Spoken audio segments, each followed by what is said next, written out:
আমাকে ছেড়ে যাওয়ার পর শুনেছি তুমি খুব কষ্টে আছো।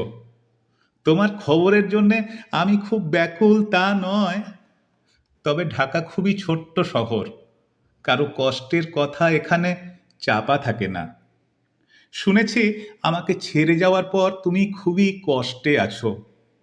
প্রত্যেক রাতে সেই ঘটনার পর নাকি আমাকে মনে পড়ে তোমার। পড়বেই তো। পৃথিবীতে সেই ঘটনা তুমি আমি মিলেই তো প্রথম সৃষ্টি করেছিলাম। যে গাধাটার হাত ধরে তুমি আমাকে ছেড়ে গেলে, সে নাকি এখনো তোমার একটি ভয়ঙ্কর তিলেরই খবর পায়নি। ওই ভিসুভিয়াস থেকে কতটা লাভা ওঠে তা তো আমি প্রথম আবিষ্কার করেছিলাম। তুমি কি জানো না, গাধারা কখনো আগ্নেয়গিরিতে চড়ে না?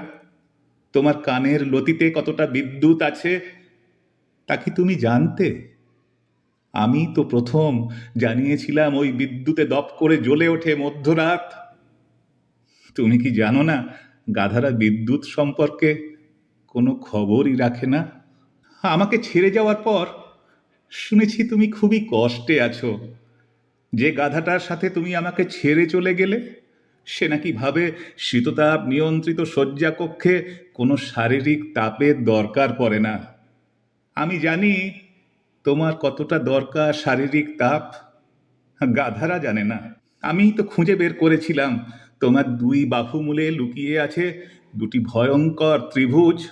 সে খবর পায়নি গাধাটা।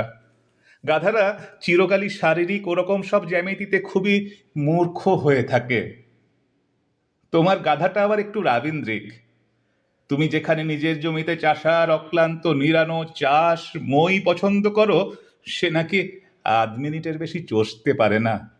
গাধাটা জানে না চাষ আর গীতবিতানের মধ্যে দুস্তর পার্থক্য।